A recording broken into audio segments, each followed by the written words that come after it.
Teacher Will here. This was recorded before my previous video, and I was also very tired when I was recording it, so please keep that in mind when listening to this OC Babble. Thank you! Hey guys, it's Parsifal. I also go by Will, and I am back with another character babble. Now, I'm going to apologize in advance, and I might make a video about it for one of my next upcoming videos, or at least one of my next videos in January-ish, because this is the first time I've recorded, again, the footage on my fixed Cintiq, as well as I don't know what's up with my microphone. It was acting kind of funky when I was doing some tests earlier today. So, yeah, new stuff, and I might make a video about, why I said my Cintiq had to be fixed, just in case it happens to anyone else. We'll see. We'll find out. I don't know.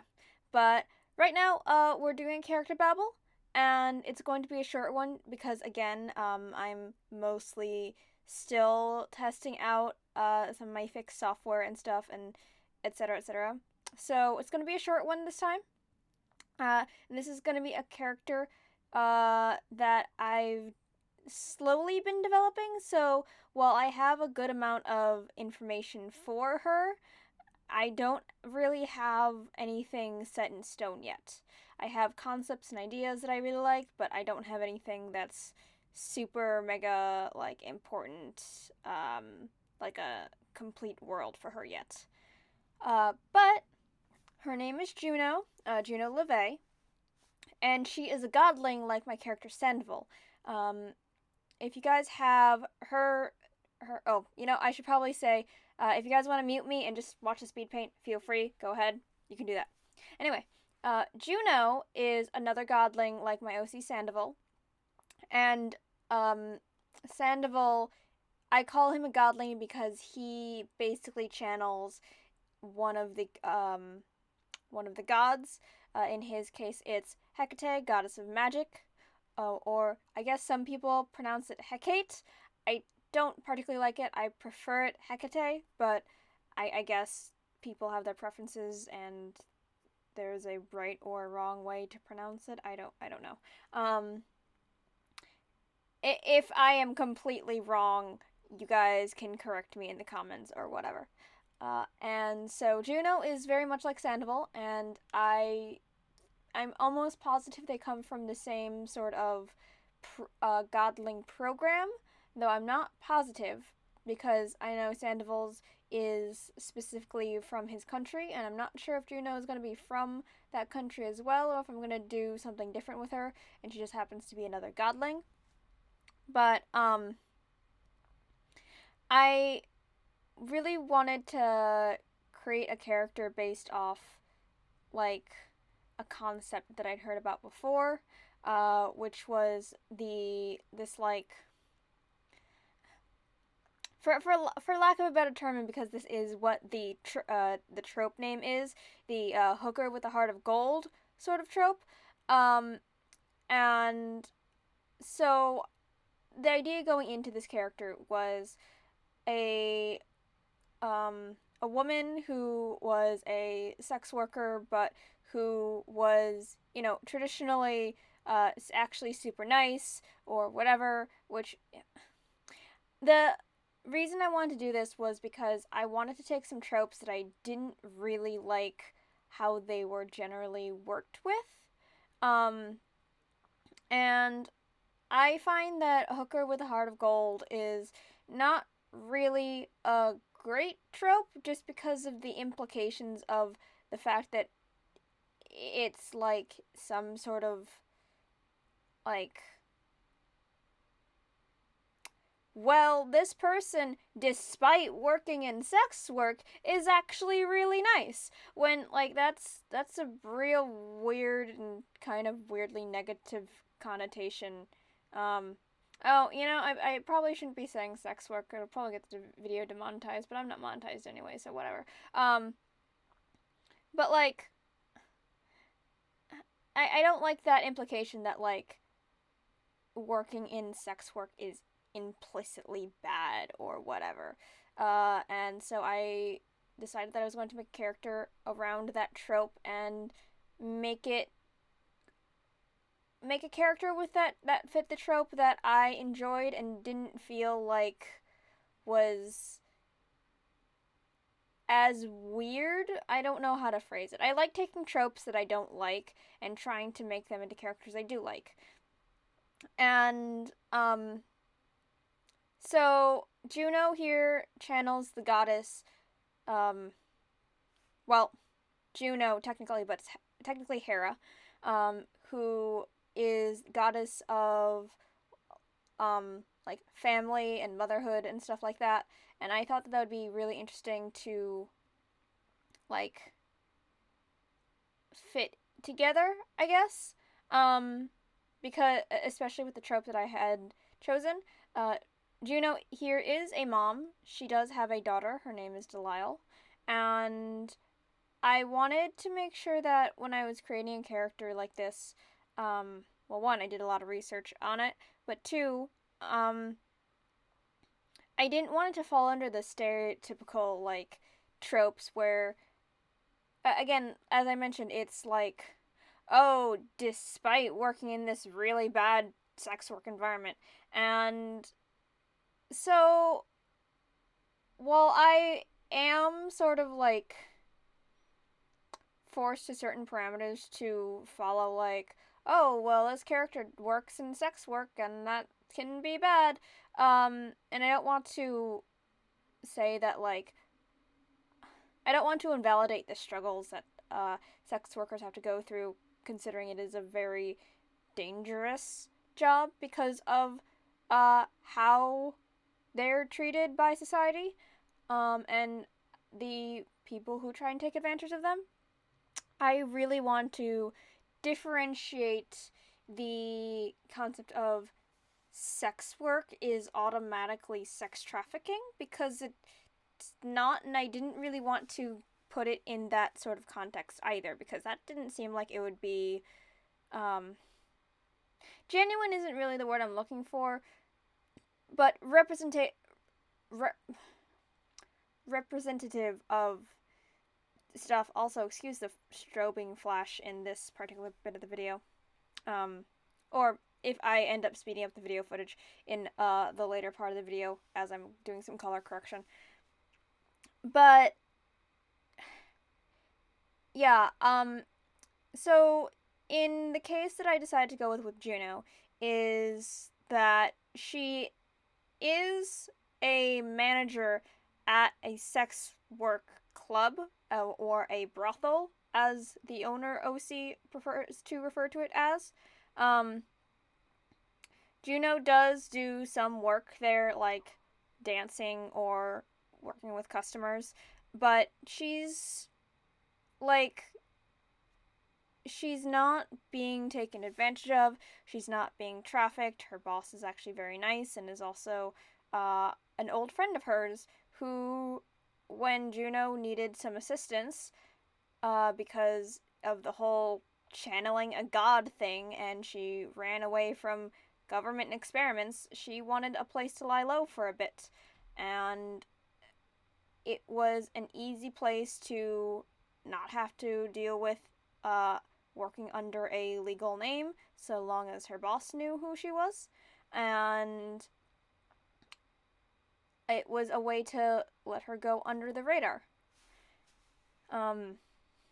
She's treated well, her daughter is treated well, she honestly enjoys what she does, and she can use her super powerful god abilities to protect the other girls in the brothel if she wants to, which she often does, because, like, not that she often wants to, but she often can do it if there is an issue that their extremely strong and terrifying bouncer can't solve. And it is still just sort of a concept. Again, I don't have a specific world for her that this brothel exists in, but it's a step forward where I wanted to try and, one, go out of my comfort zone with tropes I don't usually work with, because I don't have a lot of female characters. I have a significant amount who are sex averse or not really sexy at all. have had kids but aren't planning on having any more kids. So I have Leia, who's ace. I have Claudius, who's ace. I have Rosalie, who's bisexual but sexiverse. I have Tara, who's ace. I have a lot of characters who are ladies and who are asexual. And I have a few characters who are ladies who are sexual, like Elda, who just haven't, like, done anything in a while because they've settled down. Or Leith and Arota, Rosalie's grandmothers, who are more warrior chicks. And I guess Juno is sort of a warrior chick. Kind of, because she's, like, channeling a god. But it's definitely a step outside of what I'm comfortable with. Especially with Juno, I wanted to make sure that it wasn't that she was created to be like a sex object, because I don't believe that sexuality and objectification are the same thing. I wanted to make a character who worked in the sex work industry without objectifying her and without having to be like, oh, but she's actually the good one, because that's a trope that is that kind of grinds on my nerves a little bit. Design-wise, I went with some basic, like, aesthetics that I like. So she's just got a plain dark choker and tank top. And I gave her blue hair because I don't know. I just thought the blue hair was fun.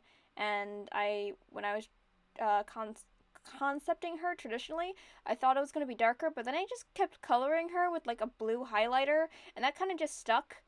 And again, she is, like, a godling, so I decided she can do basically whatever she wants with her hair. She's a godling. She's magic. So she does what she wants. She can have color-changing blue hair if she wants to.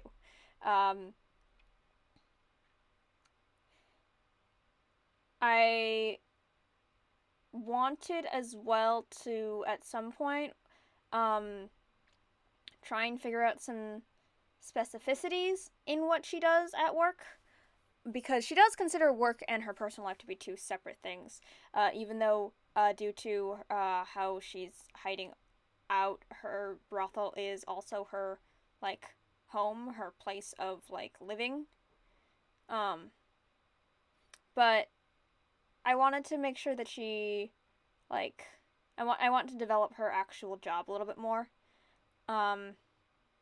Just because of my personal aesthetics, because I like dark clothes and goth stuff, I might be leaning towards, like, dominatrix stuff, just because also that's also a trope that I feel is, like, very overdone in a wrong way. So we'll see about that.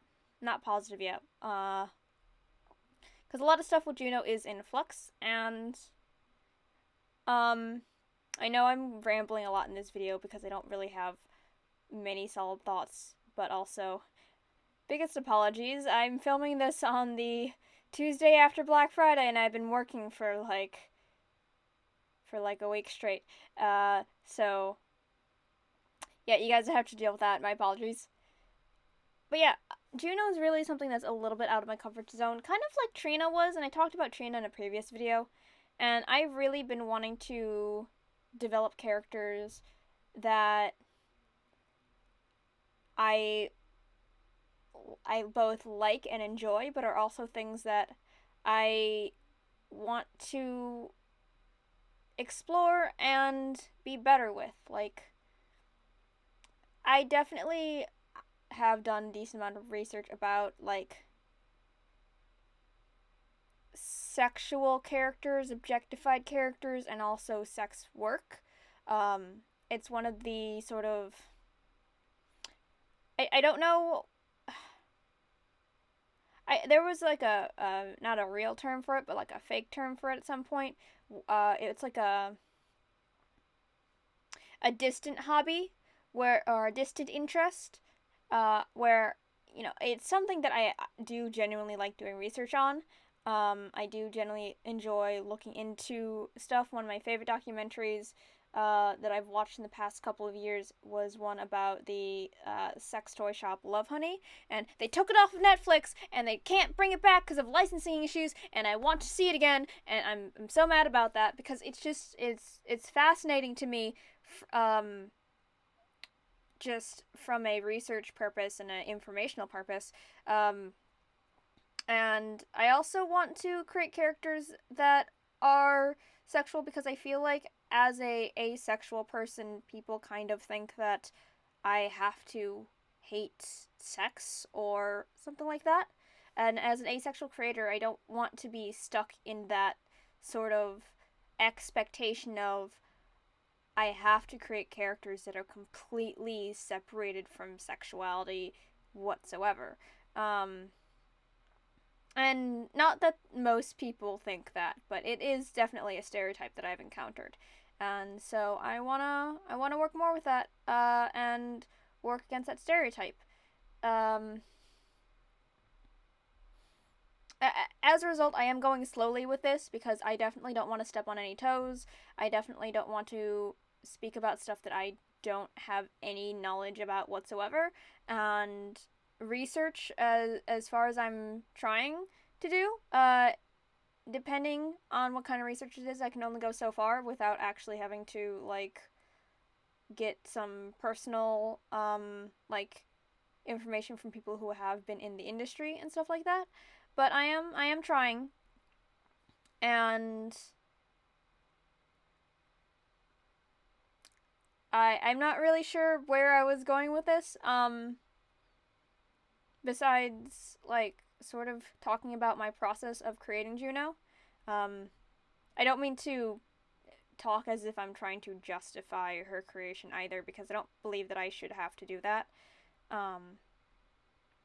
Though I definitely want to make sure that I am self-aware of how I come off, since as small of a platform as I have, I do have a small platform and people do watch my stuff. So, yeah, I don't know, I find it important, and so far I'm really loving drawing Juno, even if I'm not currently developing her so much beyond, like, godling magical mom, I guess. She's not really a magical girl, since she's, like, in her, like, 30s-ish, like, late 30s, early 40s, because she had her daughter when she was pretty young.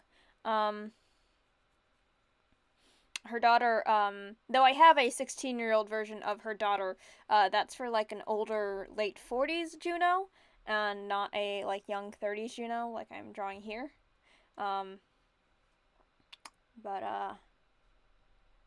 Yeah, I don't know. I enjoy Juno a lot, and I